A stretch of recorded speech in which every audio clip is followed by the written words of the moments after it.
श्री हनुमान जी महाराज की काशी विश्वनाथ भगवान की गौरा महारानी की श्री गणेश जी महाराज की सरस्वती मात की खेड़ापति सरकार की गंगे महारानी की संत सतगुरुदेव गौ माता की चिंता संतान हंतारो यत्पदानो रेणवा श्रीयनं तनीजचार्यानं प्रणमामि मुहुं यदनुग्रहतो जन्तुः सर्वदुःखातिको भवेत् तमं सर्वदा वन्दे श्रीमद्वल्लभनन्दनम् अज्ञानतिमिरागास्य ज्ञानजयशलाकया चक्षुरुन्मीलितेन तस्मै श्रीगुरवे नमः। नमामि हृदये शेषे लीलाचिरग्रीशयनं लक्ष्मीसहस्रलीलाम्बिः सेव्यमानं कलाम् चतुर्भीष्व त्रिभिस्तदा षड्भुजायते योऽसो पञ्चधा हृदये मम। बोल रामचंद्र भगवान की श्री हनुमान जी महाराज की। आइए आसन लीजिए पवन पुत्र हनुमान सब परिवार पधारिए सदा करो कल्याण सदा करो कल्याण। श्री हनुमान जी महाराज की। श्री राम जय राम जय जय राम। श्री राम जय राम जय जय राम। श्री राम जय राम जय जय राम। श्री राम जय राम जय जय राम। श्री राम जय राम जय जय राम।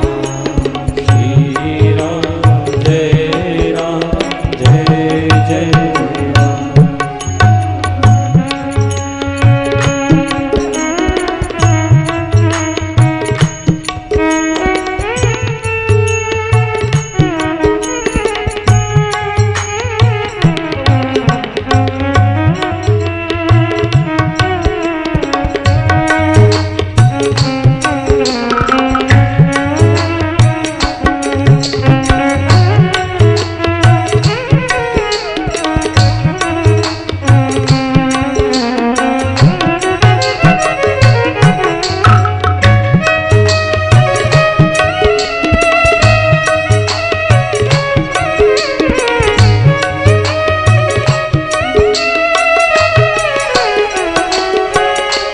कौशल्या के प्यारे राम दशरथ दुलारे राम। कौशल्या के प्यारे राम दशरथ दुलारे राम। कौशल्या के प्यारे राम दशरथ दुलारे राम। कौशल्या के प्यारे राम दशरथ दुलारे राम।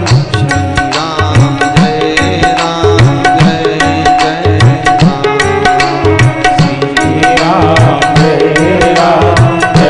जय राम। श्री राम जय राम जय जय राम। श्री राम जय राम जय जय राम। बोल रामचंद्र भगवान की जय। हर हर महादेव। काशी विश्वनाथ भगवान शिव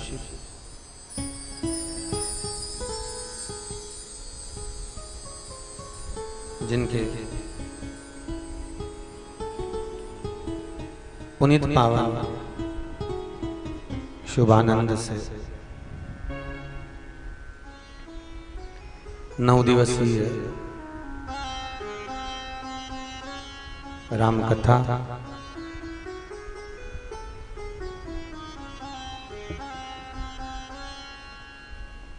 स्वर्गीय श्री बलराम कुंवर जी अग्रवाल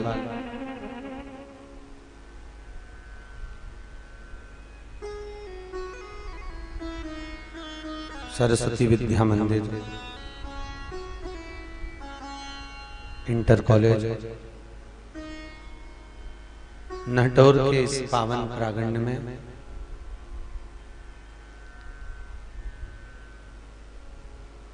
मां सरस्वती के इस पावन मंदिर में अपन सभी को कथा श्रवण करने का सौभाग्य मिला।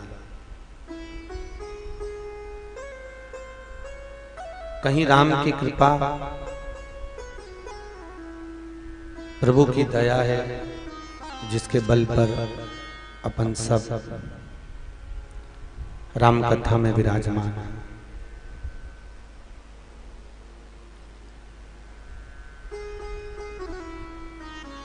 और जीवन में कुछ मनुष्य देह प्राप्त करने के बाद अच्छा पाने का प्रयास कर रहे हैं। एक तो कठिन मानव की देह, मनुष्य का शरीर, और यदि मनुष्य का शरीर मिल भी गया तो उस समय भी सबसे ज्यादा कठिन है भगवान का भजन करना, भगवत नाम का कीर्तन करना, भगवत नाम का जाप करना। जैसे तैसे भगवान के हाथ जोड़कर प्रणाम कर कर नमन कर कर हम मनुष्य का शरीर तो पा सकते हैं, प्राप्त हो सकता है, पर उस मनुष्य के शरीर को पाकर भी हम जब तक राम की कृपा ना हो तब तक भगवान की भक्ति में डूबना बड़ा कठिन है। जा पर कृपा राम की होई ता पर कृपा करे सब कोई। अगर राम करुणा करते हैं, भगवान की अगर दया हुई है, नयन दृष्टि मेरे ठाकुर जी की हुई है, तो फिर कहीं कुछ चूक होना ही नहीं। और यदि राम कृपा ना करे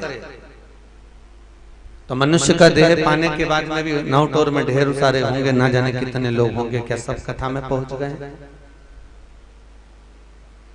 अरे बोलो तो सब आ जा सकते हैं क्या कथा में? नहीं जा सकते। कथा में वही पहुंच सकता है जिसको मेरे राम जी ने बुलाया, जिसको मेरे राम जी खींच कर लेकर यहां तक पहुंच गए, जिसको प्रभु कृपा करे,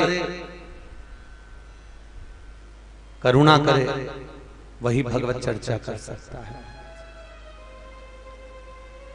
और शरीर मान लो पहुंच भी गया राम कथा में, मान लो अगर शरीर पहुंच भी गया, मानव देह पहुंच जावे, तो मन को लेकर आना, मन वृत्ति को परमात्मा की कथा में लगाना, मन वृत्ति को परमात्मा तक लेकर जाना सबसे ज्यादा कठिन है। 5 कर्मेंद्रिय, 5 ज्ञानेंद्रिय और 1 मन, ये 11 इंद्रियों में सबसे प्रखर अगर कोई इंद्रिय है तो वो मन है हमारा। बड़ा डोलता है, इसको ले जाओ सत्संग में, चला जाता है भोजन में।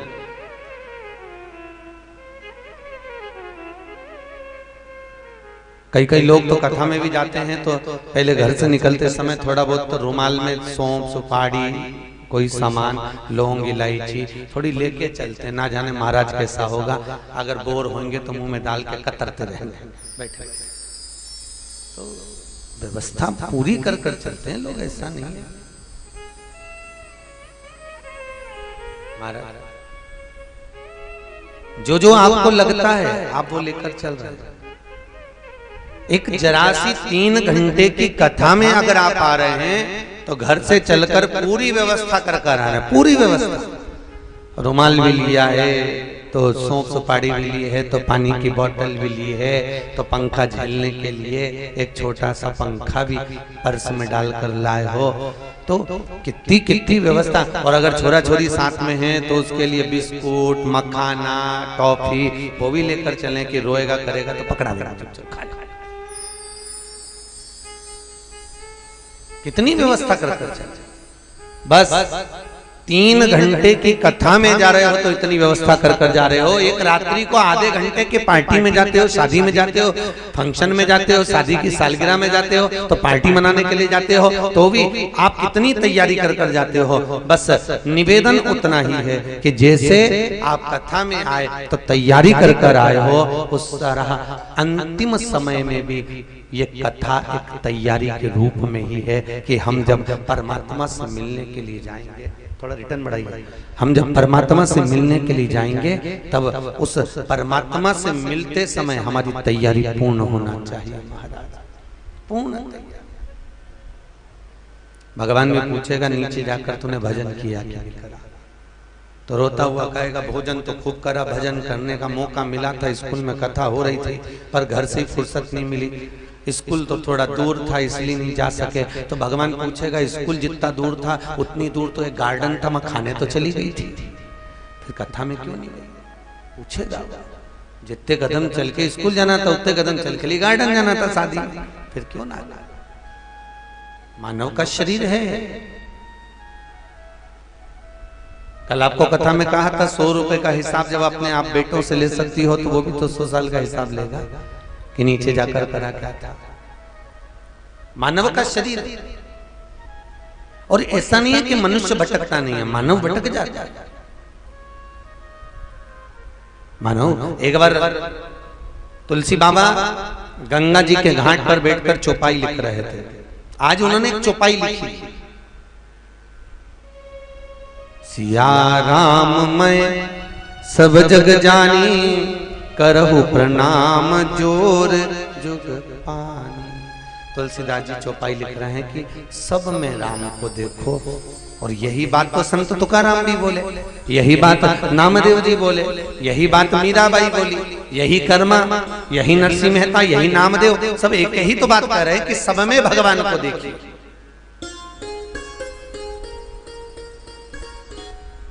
परमात्मा को सब में देखिए। तुलसीदास जी ने भी लिखा सिया राम मैं सब जग जानी, करहु प्रणाम जोर जुग पानी, सब में राम देखो। तुलसीदास जी ने अपनी चौपाई में लिखा।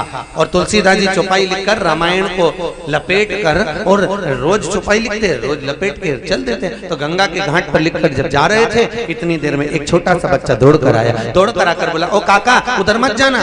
क्यों? सामने से एक बेल आ रहा है, वो सबको मार रहा है, तुझे भी मार देगा। इतने में काका बोले तुझे देखा नहीं, अभी मैंने चौपाई लिखी है सिया राम मैं सब जग जानी, सब में राम है, बेल में भी राम है, वो मुझे मार नहीं सकता। काका चले गए। जैसे ही तुलसी बाबा आगे गए, जाते सी बेल ने सींग में उठाया, पटका, पांव से कूचा और चले गए। तुलसीदास जी को बड़ा बुरा लगा कि मैंने पद लिखा था सिया राम मैं सब जग जाने, जब सब में राम समाया तो बेल ने मुझे क्यों मारा? तुलसीदास जी वापिस गंगा के घाट पर आए, रक्त में सने हुए थे, दवात को उठाया, कलम को उठाया, चौपाई को काटने के लिए बैठे। जैसे ही चौपाई काटने वाले थे इतनी देर में हनुमान जी महाराज पीछे से आ गए। हनुमान जी ने कहा तुलसीदास क्या कर रहे हो? तुलसीदास जी बोले चौपाई काट रहा हूँ। काहे को काट रहे हो? कि मैंने लिखा था सिया राम मैं सब जग जानी, जब मैंने सब में राम जानने के लिए लिखा तो बेल में भी राम था, फिर बेल ने मुझे मारा क्यों? इतने में हनुमान जी महाराज बोले तूने बेल में राम देखा तुलसीदास, उस बच्चे में राम नहीं देखा जो बताने के लिए आया था कि उधर मत जाना, उधर बेल आ रहा है। अगर सब में राम देखना था तो बच्चे में भी राम देखना था। हर एक में राम समाहित है महाराज।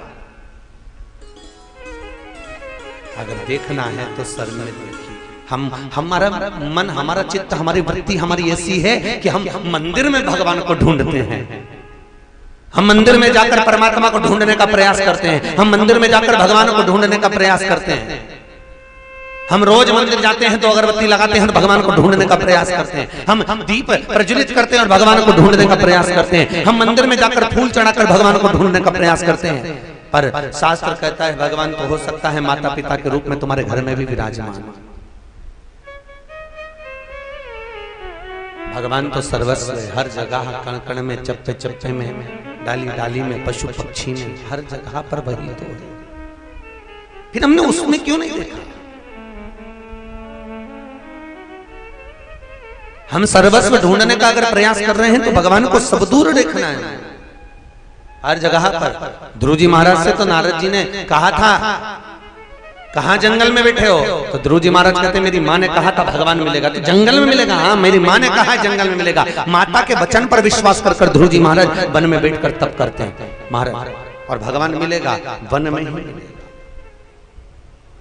प्रयास।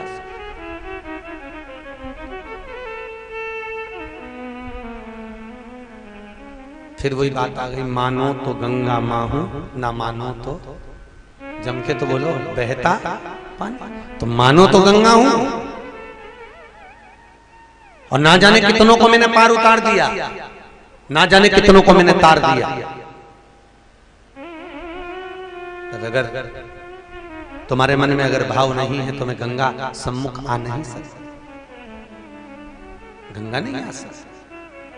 आपका अगर भाव निर्मल है, परमात्मा के चरणारविंद में आपकी रुचि प्रथम है, भगवान की भक्ति की ओर आपकी अगर दृढ़ता है तो परमात्मा मिलेगा। परमात्मा को एक दो बहन थी सगी, बड़ा भाव था उनका। एक बार उन्होंने प्रवचन में सुन लिया था कि भगवान लड्डू गोपाल होते हैं, भगवान कृष्ण कन्हैया बड़े सुंदर बंसी बजाते हैं, ठाकुर जी महाराज का ये प्रतिबिंब है। एक बार उन्होंने प्रवचन में सुना और प्रवचन में सुनकर उनके मन में भाव आया तो उन्होंने एक संत से पूछा, गुरुजी ये भगवान मिलते कहाँ हैं? तो किसी संत ने उनको प्रवचन में कह दिया कि ये भगवान हमेशा संत के पास में मिलते हैं, संतों के पास में, हाँ, गुरुजन के पास में। हाँ, अब ये दोनों रोज यमुना जी नहाने जाती थी। एक दिन यमुना नहाने गई तो एक संत ने अपना कमंडल, झोली, कपड़े सब घाट पे रखे और वो यमुना नहाने चले गए। इतने में एक बड़ी बहन ने छोटी बहन से कहा, देख संत के कपड़े रखे, संत का झोला रखा है, संत का कमंडल रखा है। और गुरुजी ने कहा था कि भगवान संत के पास होता है, हो सकता है इनके पास में होगा, आज दर्शन कर ही लें, अपन दर्शन करें। हाँ चलो जरा। तो कैसे दर्शन करेंगे? तो एक काम करती हैं, तू जाकर संत को देख, जैसे वो आने लगे मेरे को बता देना, और मैं जब तक उनके झोले में भगवान ढूंढती हूँ, ठीक है, और भगवान मिल जाएंगे फिर मैं तेरे को दर्शन करा दूंगी। अब उसने पूरा झोला निकाला, कपड़े निकाले, सारी सामग्री जब निकाली गई, निकालते निकालते कि स्टील का इतना बड़ा डब्बा निकला, इतना बड़ा डब्बा स्टील। और स्टील का डब्बा जब निकला तो उस डब्बे को जब बड़ी बहन ने खोला, खोलते से ही उसमें एक छोटे से कपड़े में लपटे हुए लड्डू गोपाल निकले। लड्डू गोपाल मतलब ये ठाकुर जी दर्शन कर, ऐसे छोटा सा लड्डू गोपाल, आपके भी घर में होगा छोटा सा लड्डू गोपाल। अब जैसे ही लड्डू गोपाल निकला, इसने अपनी छोटी बहन को आवाज लगाया, अरे जल्दी आ जल्दी आ। बहन दौड़ कर आई, क्या हुआ? मेरे को भगवान मिल गए, जल्दी आ। और जो आकर छोटी बहन ने देखा, देखते से कहा, जीजी कितने अच्छे भगवान हैं, कितने सुंदर हैं, पर देख तो सरी डब्बे में बंद रह के बेचारा का हाथ अकड़ गया, पांव अकड़ गया, देख तो सरी बेचारे की हालत कैसी हो गई, देख तो जरा। इतने में बड़ी बहन ने कहा, बड़ा बेकार है ये संत, बता भगवान कैसे डब्बे में बंद करके रखा था, पापी है, नरक जाएगा ये। दोनों बहन बात कर रही थी तो छोटी ने कहा, जीजी अब अपन ने दर्शन करें, भगवान से विनती करो कि बड़े हो जाओ, अच्छे हो जाओ, कि हमने तुम्हें निकाल दिया, अच्छे हो जल्दी से। दोनों बहन का भाव इतना शुद्ध था कि यमुना के घाट पर दोनों हाथ जोड़कर कहती हैं, ठाकुर जी अब तुम सीधे हो जाओ, तुम्हारे हाथ पर सीधे कर लो, तुम डब्बे से बाहर निकल गए, ठीक हो जाओ। इतने में तो पीतल की मूर्ति ने हाथ भी सीधा कर लिया, पांव भी सीधा कर लिया। दोनों ने भोग लगाया, पूजन करी। इतने में बड़ी बहन ने कहा, जल्दी जाकर देख संत तो नहीं आ रहा।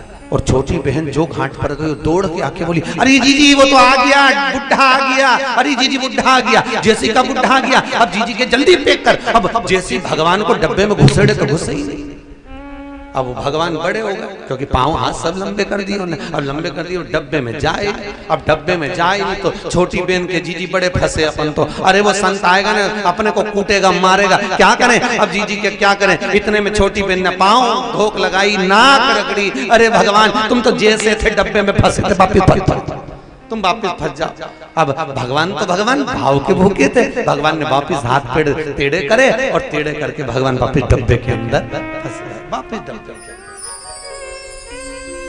देखो दुनिया के लोग उसको मंदिर में ढूंढते हैं, दुनिया के लोग उसको ना जाने कहां कहां ढूंढते हैं, पर तुलसी बाबा कहते हैं निर्मल मन सो मोहि बाबा, मोहि छल छिद्र कपट ना बाबा। अगर भाव शुद्ध हो, निर्मलता का अगर भाव है,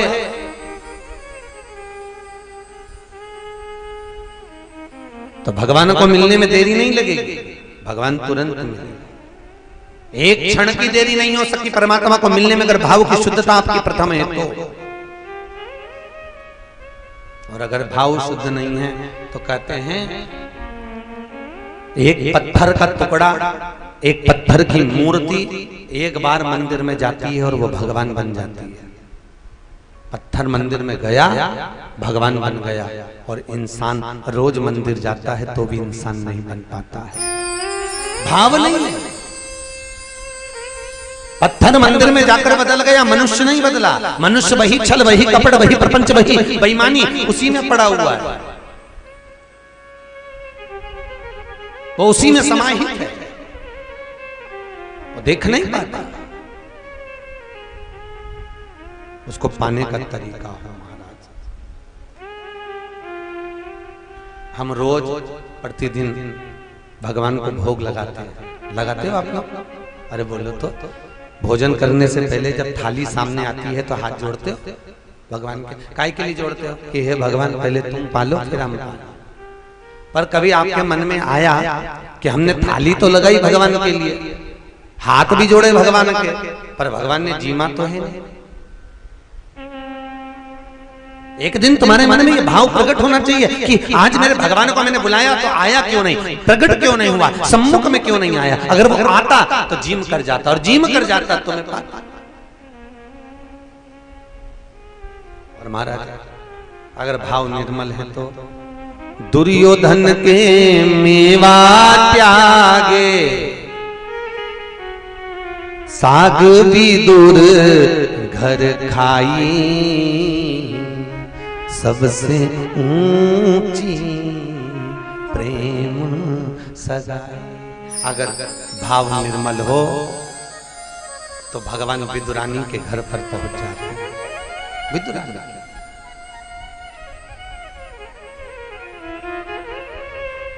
आज हमारे राजू भैया और उनके भतीजे दोनों बता रहे थे, गुरुजी हमारे यहाँ से पास में विदुर कुटी है, जहां विदुर जी की महाराज के यहाँ पर भगवान ने साग खाई थी।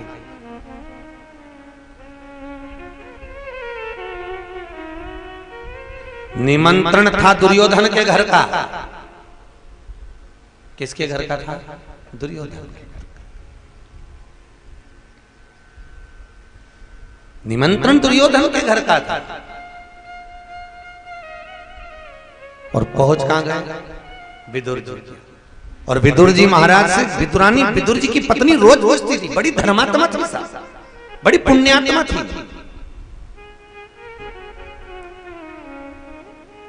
कई कई कथाकार, कई कई सीरियलों में, नाटक में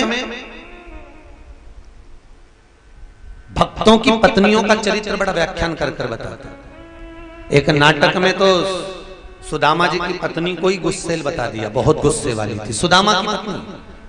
कहा सुदामा की पत्नी अपशब्द बोलती थी सुदामा जी से। और शास्त्र कहता है, श्रीमद् भागवत वर्णन करती है, 10वें स्कंद वर्णन करता है कि सुदामा की पत्नी जैसी तो दुनिया में किसी की पत्नी नहीं थी।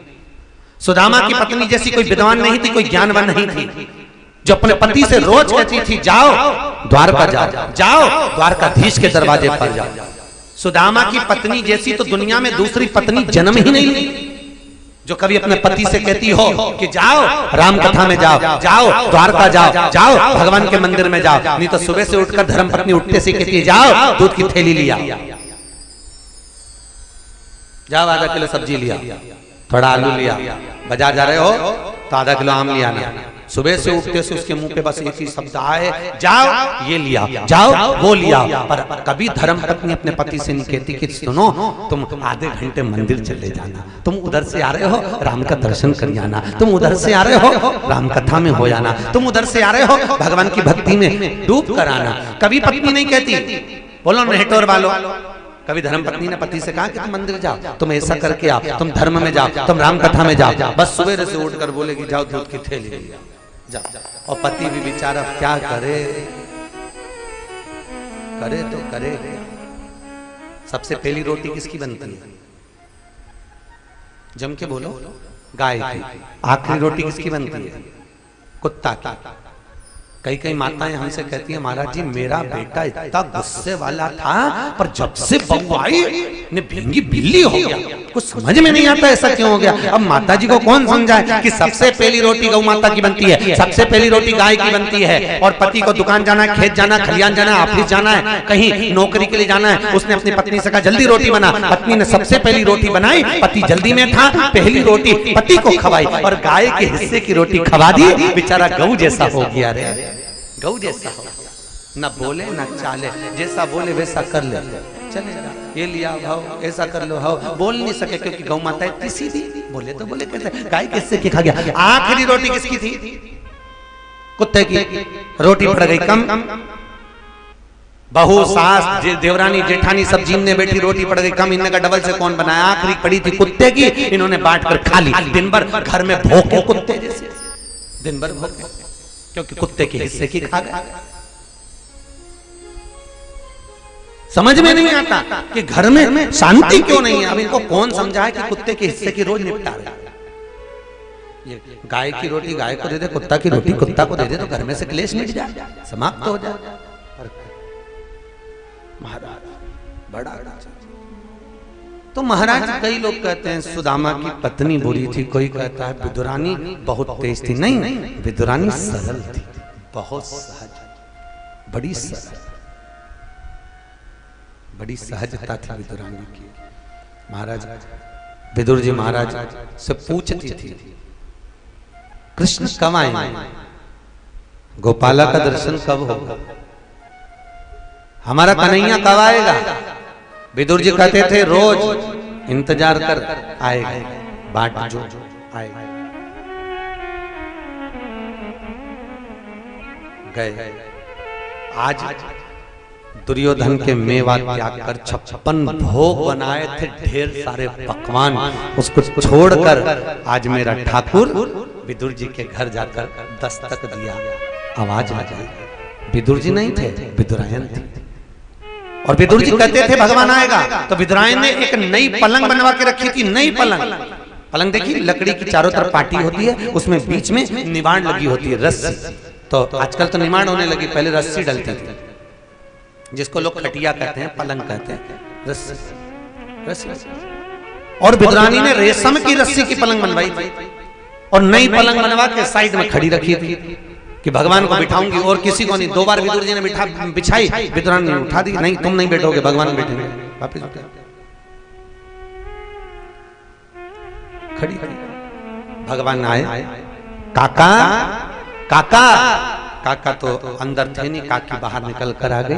काकी से कहा काकी हम कन्हैया भूख लगी है। अरे आओ ना, बैठो, जल्दी बैठो। पलंग लगाना थी नई, लगा दी पुरानी। और पुरानी पलंग जो पास में लगी थी, जिसको फेंकना था, वो पलंग लगाई है जिसकी रस्सी को 14 जगह से ऊंदरा ने, चूहे ने कतर दिया था। 14 जगह से रस्सी कतरी थी पलंग। अब सोचो बची कितनी थी, 14। और विदुरानी ने पलंग बिछाई, भगवान से कह रही बैठो। भगवान के इस पे विदुरानी बोली नई बनवाई है तुम्हारे लिए। भगवान मन में सोचे नई ऐसी है तो पुरानी कैसी होगी। भगवान ये नई तुम्हारे लिए बनवाई है, नई, बैठो। भगवान की इस पे, हाँ तुम्हारे लिए बैठो। भगवान ने सोचा इतना भाव से कह रही है तो जो लकड़ी की पाटी थी ना चारों तरफ लकड़ी, उस पे बैठ, उस पे बैठ, उस पे बैठ। और भगवान जब पार्टी पर बैठे, भगवान जब पार्टी पर बैठे तो बिदरानी बोल रही है ऐसे क्यों बैठे हो, हमारी पलंग पसंद नहीं आई क्या, खसको अंदर, खसको। और जो भगवान थोड़े से भाव से खस के, ऐसे खस के, सारी 14 जगह से जो रस्सी कतरी थी सब टूट गई और भगवान अंदर धस, पांव उधर ठाकुर उधर। अब बिदरानी पूछ रही कैसी लगी, भगवान के जैसे 100 किलो के कपास पे बैठा है, आनंद आ रहा। अब उनको क्या मालूम कि बीच में लटका, अब उनको क्या पता। देखा, मैं पहले ही बोल रही थी आपको क्या आराम से बैठो, कब से बोला मैंने क्या आराम से बैठो। अब मैं तुम्हारे लिए कुछ खाने का लाती हूँ, इतने में भगवान बोले रहने दे मेरा तो पेट भरा है, क्योंकि भगवान को लगा बिठाया ऐसी तो खिलाएगी क्या। मालूम पड़े भाटा उठा लाई बाजार पे से, रोड पे से पत्थर उठा के खवा दे, इसका क्या ठिकाना। और क्या कहते तुम तो खाओ लड्डू है, इसका क्या ठिकाना। भगवान के मेरे तो पेट भरा, नहीं नहीं मैं लेकर आती। अंदर गई, ऐसे कैसे जाओगे, केले उठा कर लाई 2 दर्जन, 24 केले लेकर आई, भगवान के सामने बैठ गए। क्या कह रही है, सब तुम्हें खाना है। भगवान प्रसन्न हो गए, चलो अच्छा हुआ केला ही लाई, अच्छा सब तुम्हें खाना है, सब तुम्हारे लिए लेकर आए।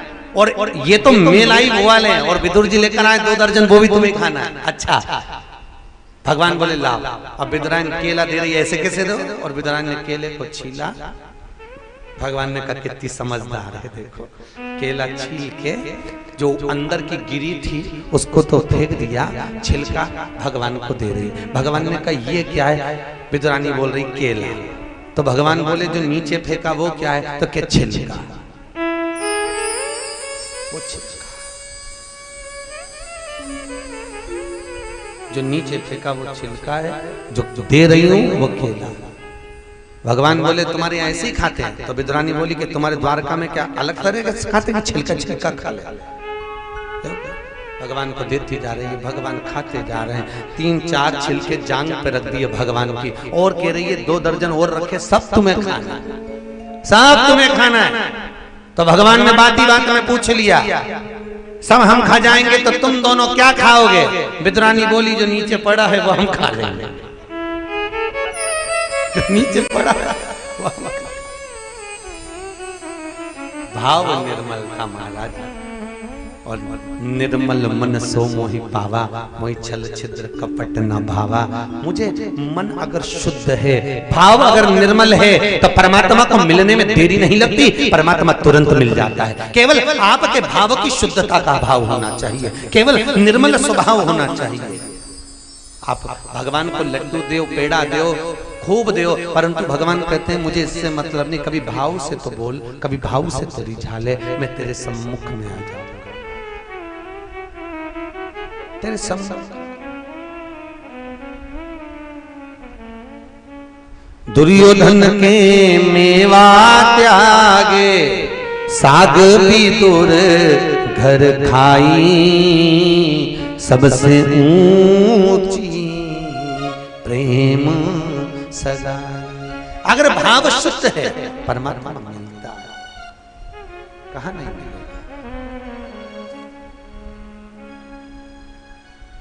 शबरी के घर पहुंचा था,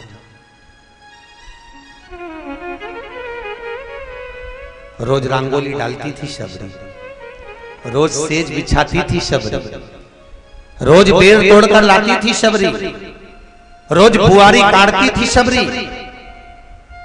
पर जब राम शबरी के दरवाजे पर पहुंचे, ना तो शबरी ने बुआरी काटी, ना रंगोली डाली, ना सेज बिछाई, ना झाड़ू लगाई। बीमार पड़ी हुई थी शबरी।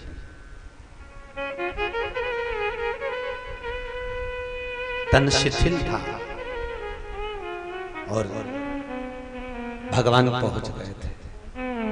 आज भी शास्त्र कहता है शबरी के दरवाजे पर भगवान जब पहुंचे, जब शबरी बेर तोड़कर नहीं लाई, ना रंगोली डाली, ना सेज बिछाई, ना बुआरी काटी, घर में फैलारा फैला हुआ था, चारों तरफ कचरा पड़ा हुआ था, शबरी के दरवाजे पर राम पहुंचे थे। आज भी यही नियम है, तुम पूरा घर साफ कर कर रखना, तुम सोफा सेट बिछा कर रखना, तुम बेडशीट बिछा कर रखना, पूरे घर की सफाई कर कर रखना, कोई तुम्हारे यहाँ नहीं आएगा। जिस दिन तुम्हारे घर में फैलारा फैला होगा उस दिन कोई ना कोई जरूर, उसी दिन आएगा जिस दिन फैलारा फैला। सबरी का चरित्र, क्योंकि सबरी रोज सेज बिछाई, रंगोली डाली, सब कुछ करा सबरी ने, पर भगवान नहीं आए। भगवान कब आए? जब फैलारा फैला हुआ था। काम, लोभ, विषय, वासना, आसक्ति, तृष्णा, ये सब जब समाहित होती है, सम्मुख पहुंचती है, तब परमात्मा सोचता है अब इसको लेकर आने का मन, अब ये मेरा हो।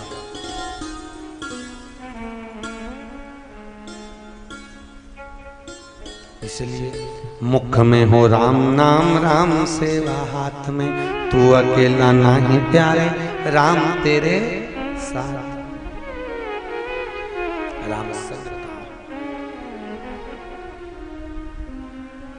जैसा समय मिले वैसा भगवत नाम का स्मरण करो। कहते हैं महाराज, हम रोज रंगोली डाले पर भगवान ना आवे, पर एक बार मन में भाव की शुद्धता हो, मन अगर साफ हो तो परमात्मा को मिलने में देरी नहीं लगती, देरी नहीं लगती। जगजननी जगदम्बा अम्बा मां पार्वती शिव के चरणों में बैठकर नमन करिए। भगवान भूत बाबा,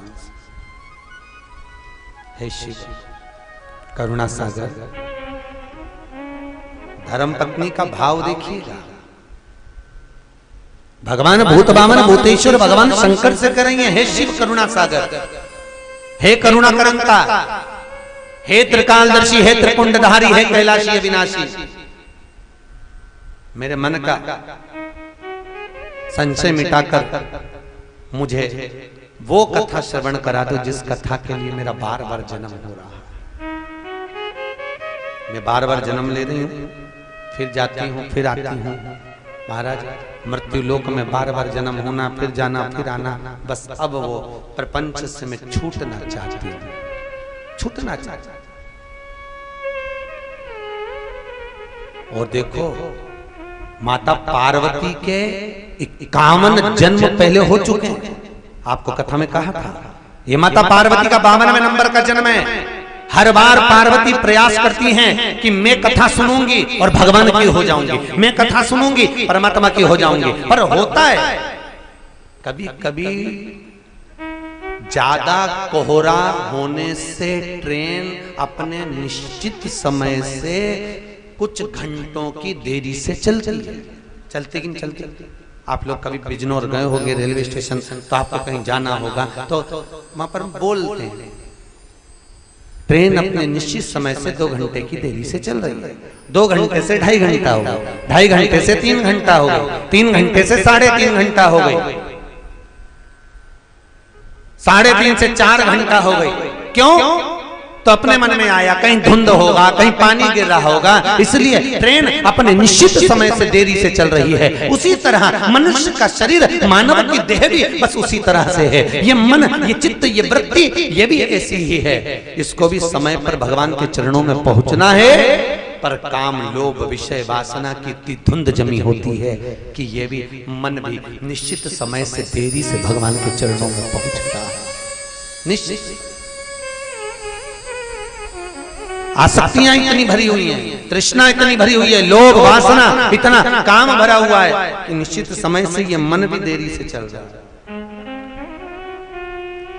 परंतु पार्वती जी ने अब विचार कर लिया, अब विचार कि अब समय नहीं गवाऊंगा, कोई अच्छा समय। और कई लोगों से आपको पहले भी कहा था समय आने दो तब हम बताएंगे, तो समय का इंतजार मत करना, नहीं तो डॉक्टर बोलेगा समय आ गया। समय का इंतजार न करिए, समय निकलता चले जाएगा और समय मिल नहीं पाएगा। कितना सुंदर कहा संतों ने, 24 घंटा परमात्मा ने दिया है मनुष्य को भगवान का भजन करने के। कितने घंटे दिए? जम के बोलो। 24 घंटा परमात्मा ने दिया है आपको राम नाम जपने के लिए, भजन करने के लिए। संत कहते हैं 24 घंटा भजन करो। 24 घंटा नहीं कर सकते तो कम से कम 12 घंटा करो। कर तो करे 12 घंटा तो करो। फिर संतों ने कहा 12 घंटा भजन नहीं कर सकते तो कम से कम 6 घंटा करो। 6 घंटा नहीं कर सकते तो कम से कम 3 घंटा करो। पर भजन, सत्संग, संकीर्तन, कथा, रामायण स्मरण करो। 3 घंटा नहीं कर सकते तो 1.5 घंटा करो। 1.5 घंटा नहीं कर सकते तो कम से कम आधा घंटा करो, पर भजन जरूर करो। संत कहते हैं आधा घंटा नहीं कर सकते तो 15 मिनट करो। 15 मिनट नहीं कर सकते तो 5 मिनट करो। 5 मिनट नहीं कर सकते तो 2 मिनट करो। 2 मिनट नहीं कर सकते तो 1 मिनट करो। और 1 मिनट भी नहीं कर सकते तो चुल्लू भर पानी में डूब मरो। इसके सिवाय कोई साधन नहीं है मनुष्य के लिए कि 24 घंटा परमात्मा ने दिया। और हमने अगर 1 मिनट भी परमात्मा के लिए नहीं निकाला, हमने 1 मिनट भी अगर भगवान के लिए नहीं निकाला, तो हमारा जीवन नरक है। हमारे जीवन का कोई तात्विक सुख नहीं है, वो जीवन का कोई सुख महाराज।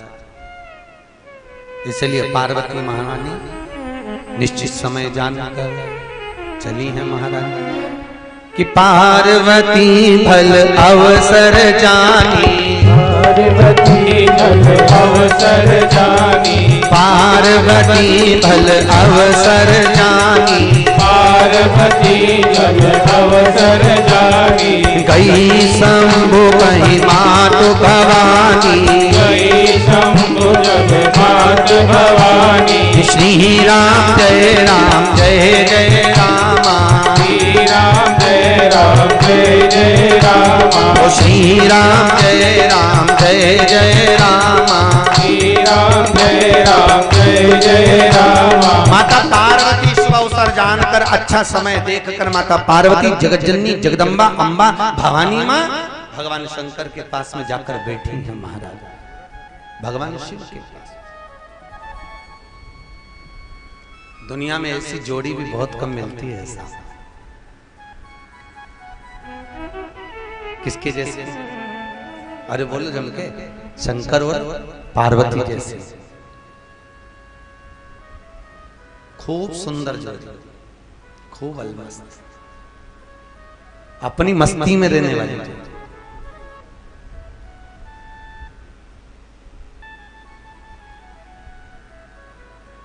बहुत झगड़ा भी करते थे तो इतना झगड़ते थे शंकर और पार्वती। एक दिन शिव और पार्वती का झगड़ा हो गया। शंकर भगवान ने पार्वती से कहा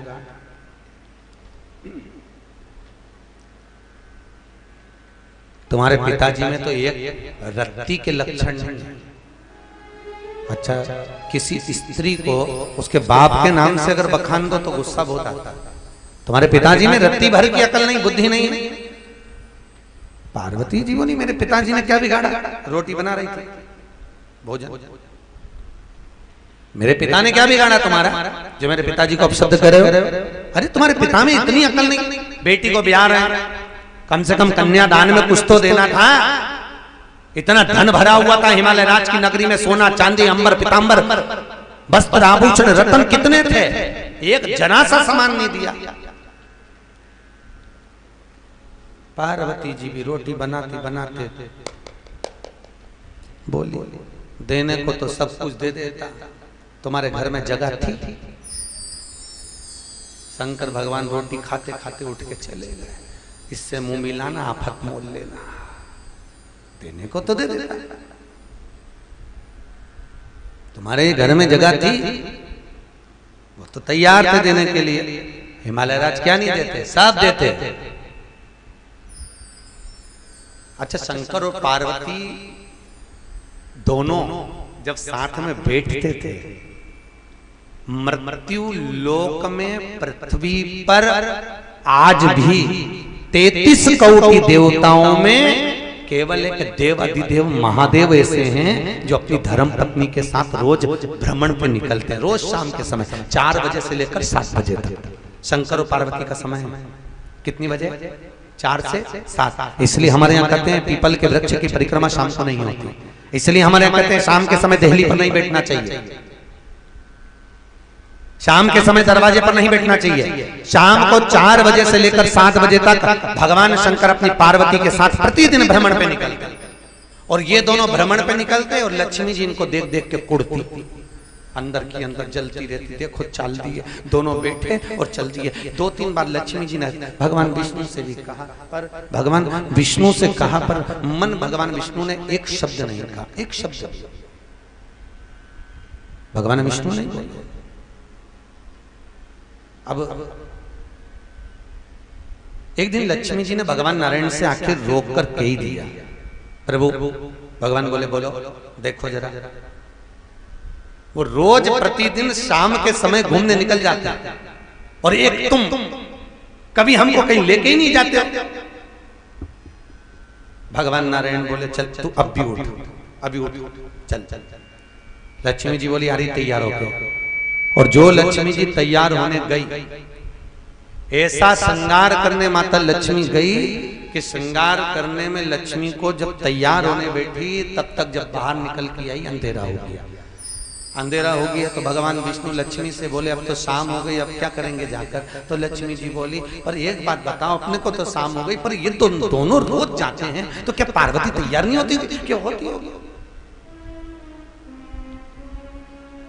तो ये दोनों चले जाते हैं। मुझे तो कितना समय लगा बैकुंठ के 8 दरवाजों में ताला लगाना, 24 खिड़कियों में ताला लगाना, दरवाजा बंद करना, तब जाकर बाहर निकल के तुम्हारे साथ घूमने जाना। तो इनकी यहाँ ताला वाला लगाते नहीं क्या? तो भगवान विष्णु बोले कुछ होए तो लगाए। तो लक्ष्मी जी बोली इनके घर में कुछ भी नहीं है कि थोड़ा बहुत अगर सामान भी है तो ताला लगाने की जरूरत ही नहीं है। गले में से उतार के एक बब्बा को छोड़ के चले जाता। किसी के बाप में दम हो तो घुस के बता जा, घुस नहीं, किसी में दम हो तो घुस, कोई घुसे तो सही। तो वहां तो काम ही नहीं ताला चाबी का। शंकर का मंदिर बड़ा आनंदमय, भगवान भोलेनाथ का। सारे देवताओं के मंदिर में एक समय के अनुसार ताला लग जाता है, पर शंकर जी के मंदिर में तुम देखना सोमवार के दिन, सावन के महीने में, शिवरात्रि के समय पर उनका जब मन करता है खूब आराम से लोग समय पर पहुंचते हैं और जाकर जल चढ़ा देते हैं। ये उनके ऊपर। पार्वती मैया बड़ी आनंद में। शिव पार्वती जैसा कोई संबंध नहीं, शंकर और पार्वती जैसा कोई जोड़ी नहीं, बड़ी बड़ी सहारा। इसलिए जितनी भी माताएं, आप सीता जी की कथा सुनेंगे अभी आप आगे, आपने रुक्मणी जी की कथा सुनी होगी भागवत जी में, कि जितनी भी माताएं अगर विवाह के लिए आतुर होती हैं, कन्या अगर विवाह के लिए जाती है तो सबसे पहले माता पार्वती और शंकर की पूजन करती है। क्यों? जगत जननी तुम्हारे जैसा सौभाग्य देना, तुम्हारे जैसा सौभाग्य। हिंदू धर्म में किसी देवी देवता की इतनी पूजन नहीं है जितनी शंकर और पार्वती की। और माताएं जितने व्रत करती है सब पार्वती की करती है। छठ का व्रत किसका है? पार्वती का। चतुर्थी का व्रत किसका है? पार्वती का। तीज का व्रत किसका है? पार्वती का। पूर्णिमा का व्रत किसका है? पार्वती का। जितने भी माताएं व्रत करती है, करवा चौथ आदि आदि जितने भी व्रत करती हैं सब माता पार्वती के। एक भी व्रत लक्ष्मी का नहीं है। ये वैभव लक्ष्मी का आप व्रत करते हो, ये व्रत पूर्व का नहीं है, ये तो अभी का बना हुआ व्रत है। इसलिए हमको इसको गणना में नहीं ले रहे, हम इसको गणना में नहीं लेंगे। पर अगर शास्त्र रीति से देखा जाए तो एक भी व्रत ना तो लक्ष्मी जी का है ना सरस्वती का है, किसी माता का व्रत नहीं है, एक भी, ना इंद्राणी का ना किसी का। अगर व्रत है तो पार्वती का। कारण क्या है? उसका केवल एक कारण है कि माता पार्वती कभी अपने पति शंकर से ऊंची आवाज में बात नहीं करी थी। कभी माता पार्वती ने शंकर से ऊंची आवाज में नहीं बोला था। इसलिए पार्वती जी के व्रत आज तक पृथ्वी पे चल रहा है। व्रत तो तुम्हारे भी चालू हो जाएगा, तुम ऊंची आवाज में नहीं बोलो तो व्रत होने में दिक्कत नहीं।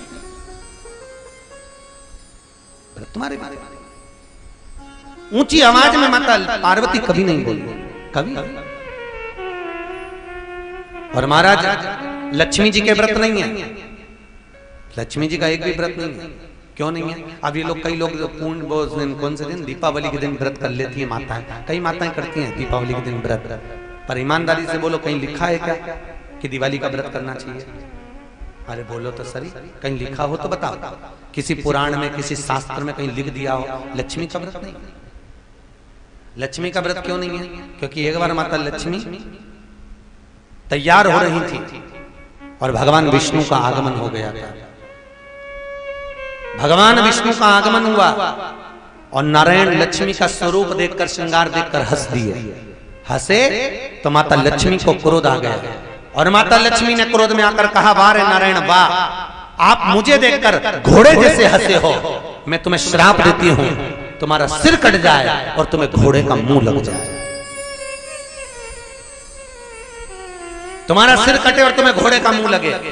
माता लक्ष्मी के श्राप से भगवान विष्णु का सिर कटा, घोड़े का मुख लगा। भगवान विष्णु का हयग्रीव अवतार हुआ। कौन सा अवतार था? हयग्रीव अवतार। घोड़े का मुंह लगा था, हयग्रीवा को मारने के लिए भगवान ने हयग्रीव अवतार लिया। सिर कट गया तो घोड़े का मुंह लगाया गया। माता लक्ष्मी ने भगवान विष्णु को श्राप दिया, इसलिए लक्ष्मी के कोई व्रत नहीं है। माता सरस्वती का पृथ्वी पर कोई व्रत नहीं है। क्यों नहीं है सरस्वती का व्रत? क्योंकि माता सरस्वती ने अपने पति ब्रह्मा को शब्द कहे थे। जब पुष्कर राज की भूमि पर पुष्कर में ब्रह्मा जी यज्ञ करने के लिए बैठे, इतने में ब्राह्मणों ने कहा, ब्रह्मा जी जाओ ब्रह्माणी को लेकर आओ, जल्दी जाओ। ब्रह्माणी के पास गए, ब्रह्माणी चलो यज्ञ का मुहूर्त निकल रहा है, जल्दी चलो। ब्रह्माणी बोली, अभी आती हूं, आप चलो। ब्रह्मा जी गए, फिर यज्ञ का समय निकल रहा था, ब्रह्माणी नहीं आई। ब्राह्मणों ने फिर विनती करी, ब्रह्माणी को जल्दी लेकर आओ। ब्रह्मा जी फिर गए, ब्रह्माणी जल्दी चलो, ब्रह्माणी नहीं आई। इतने में ब्राह्मणों ने कहा, ब्रह्मा जी अब तो मुहूर्त निकल रहा, अब क्या करें आप बताओ, बोलो आप, करा क्या जाए। तो ब्रह्मा जी बोले, काम करो ब्राह्मणों, अब आपको जो लगता है वैसा करो, पर मुहूर्त आज का निकलना नहीं चाहिए। ब्राह्मणों ने गाय को खड़ा करा और गौमाता को खड़ा कर कर ब्राह्मणों ने वेद की ध्वनि करना प्रारंभ करी। और जैसे ही वेद की ध्वनि करना प्रारंभ करा, इतने में गाय के मुख से वेद माता गायत्री को प्रकट कर दिया। ब्राह्मणों ने गाय के मुख से वेद की ध्वनि कर कर गौ माता के मुख से गायत्री को प्रकट करा और ब्रह्मा जी के पास में गठजोड़ा बांधकर गायत्री को बिठा दिया। जब गायत्री को बिठाया तो यज्ञ प्रारंभ हुआ। इतने में ब्रह्माणी सज धज कर बाहर आई और ब्रह्माणी सज धज कर जब बाहर आई तो गायत्री को देखकर ब्रह्माणी को क्रोध आ गया और क्रोध में आकर ब्रह्माणी ने कहा, ए ब्रह्मदेव, तुमने अपनी धर्म पत्नी का त्याग कर कर दूसरी नारी को अपने पास में बिठाया है। मैं तुम्हें श्राप देती हूं ब्रह्मा जी, पृथ्वी पर कहीं तुम्हारे मंदिर नहीं होंगे, केवल पुष्कर राज में तुम्हारा एक मंदिर बनेगा अगर तुम किसी कन्या का कन्यादान करोगे तो। किसी कन्या का अगर तुम कन्यादान करोगे तो पुष्कर राज में तुम्हारा मंदिर बनेगा। महाराज, सतयुग निकल गया, त्रेता निकल गया, पर ब्रह्मा जी का मंदिर नहीं बना। क्यों नहीं बना? क्योंकि कोई कन्या कन्यादान के लिए नहीं मिली। तब द्वापर आया, ब्रह्मा जी ने अपने पुत्र नारद से कहा, मुझे कन्यादान करना। नारद जी ने कहा, पिताजी इतनी सी बात, अभी व्यवस्था करता हूं। देव ऋषि नारद गए भांडिर वन में, जहां पर राधा अपने भाई मनसुखा को भोजन देने के लिए गई थी और उस समय पर भगवान कृष्ण खेल रहे थे, छोटी सी अवस्था थी। नारद जी ब्रह्मा जी को लेकर आए, ब्रह्मा जी को लाकर अग्नि को प्रकट कर कर देवऋषि नारद ने कृष्ण और राधा का विवाह भांडिर वन में करा दिया और ब्रह्मा जी से कन्यादान करा दिया। तब जाकर पुष्कर का मंदिर का निर्माण हुआ। महाराज देखो, राधा और कृष्ण के इस विवाह को केवल ब्रह्मा जी जानते हैं, नारद जी जानते हैं और राधा कृष्ण जानते हैं। इसके सिवा इस विवाह को कोई नहीं जानता। नहीं तो अगर चरित्र उठाकर देखोगे ना भागवत जी का, या अन्य चरित्र पढ़ोगे, राधा वल्लभी पढ़ोगे या चरित्र पढ़ोगे, तो भगवान कृष्ण की 16,108 रानियां थी, पर उसमें राधा का नाम नहीं है। 16,108 रानियों में राधा का नाम नहीं है, क्योंकि एक बार राधा जी ने भगवान कृष्ण से पूछा था, कन्हैया मैं कहां कहां पर हूं? भगवान कृष्ण ने कहा था, राधा तू मेरे नस नस में, तू रोम रोम में, तू धड़कनों में, तू श्वास में, तू मेरे शरीर में, हर जगह पर विराजमान है, हर जगह पर बैठी हुई है। फिर राधा ने पूछा था, कृष्ण मैं कहां नहीं हूं? भगवान कृष्ण ने कहा था, राधा तू मेरी किस्मत में नहीं है, तू हर जगह पर है, पर मेरे भाग्य में नहीं। और राधा अगर भगवान कृष्ण की किस्मत में होती तो 16,108 रानी में राधा का नाम होता। पर राधा के पति में कृष्ण का नाम नहीं है और कृष्ण भगवान की धर्म पत्नियों में राधा का नाम नहीं। राधा के पति कौन थे? अरे बोलो, जम के बोलो। आप ही तो बोले थे नटोर में बहुत भागवत है, बोलो जल्दी से। राधा जी के पति का नाम क्या था? क्या नाम था राधा जी के पति का? अनय घोष। क्या नाम था? अनय घोष। राधा की सास का नाम था जटिला, ननन का नाम था कुटिला, राधा की ससुराल की ग्राम छाता। राधा कौन से गांव की थी? जम के बोलो, कौन से गांव की? बरसाने। पक्के में राधा वहीं की थी? नहीं, राधा का जन्म स्थल कहां था? राधा का गांव कौन सा था? बरसाने में तो राधा जी के पिताजी की कचेरी थी, ब्रजभानु जी की, जहां पर राधा वर्ष में एक बार जाती थी होली खेलने के लिए। उसका नाम है बरसाना, वर्ष में एक बार आना। वर्ष में एक बार राधा वहां जाती थी, उसका नाम बरसाना। राधा जी के गांव का नाम था रावल। कौन से गांव की थी राधा? रावल की। रावल की रहने वाली महाराज। ये सरस्वती मैया ने ब्रह्मा जी को श्राप दिया, लक्ष्मी ने नारायण को श्राप दिया। इसलिए हमारे यहाँ लक्ष्मी का, सरस्वती का, इंद्राणी ने इंद्र को श्राप दिया था, इसलिए इंद्राणी का। हमारे यहाँ इनके व्रत नहीं है। अगर व्रत है तो माता पार्वती, क्योंकि पार्वती ने कभी भगवान शंकर से ऊंची आवाज में बात नहीं करी। आदर करा, सम्मान करा, सत्कार करा। चलिए, भगवान शंकर के पास बैठकर कह रही है कि मुझे अब राम की कथा अब नहीं छोड़ूंगी। अब समय भी नहीं देखना मुझे कि किस समय पर बैठकर मैं कथा का रसपान कर रही हूँ, किस समय पर बैठकर मैं कथा को सुनने के लिए बैठ रही हूँ। मुझे मुहूर्त भी नहीं निकालना। और इसलिए हमारा हिंदू धर्म कहता है सत्कर्म के लिए, कथा सत्संग के लिए, भगवत नाम भजन के लिए कोई मुहूर्त देखने की जरूरत नहीं है साहब। जब तुम्हारा मन करे तब कथा करिए, तब आनंद करिए।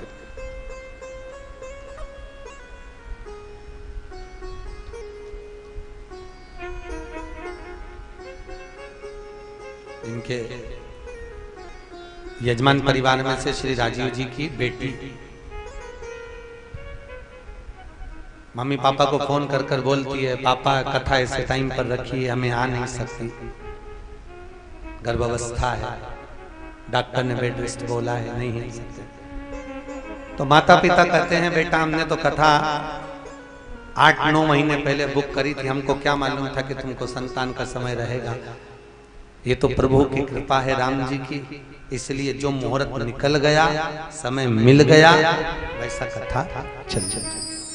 कथा का कोई मुहूर्त नहीं, सत्संग का कोई समय नहीं, क्योंकि मृत्यु किसी भी पल, किसी भी घड़ी, किसी भी समय आ सकती है। उसी तरह राम कृष्ण भजन कीर्तन नाम जाप का कोई समय नहीं होता। जब मन हो तब बैठ जाओ, जब मन हो, जब तुम्हारी बुद्धि चित्त में भगवान समाहित हो जाना है,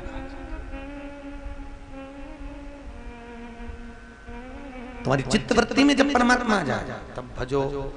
सीताराम कहो, राधे श्याम कहो, सीताराम कहो, राधे श्याम कहो,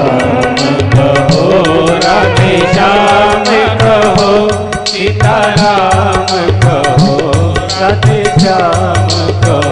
ओ सीताराम कहो, राधे श्याम कहो, सीताराम कहो, राधे श्याम कहो, सीताराम कहो, राधे श्याम कहो, सीताराम कहो, राधे श्याम कहो, सीताराम कहो, राधे श्याम कहो, सीताराम कहो, राधे श्याम कहो, सुबह शाम कहो, सीताराम कहो, सुबह शाम कहो,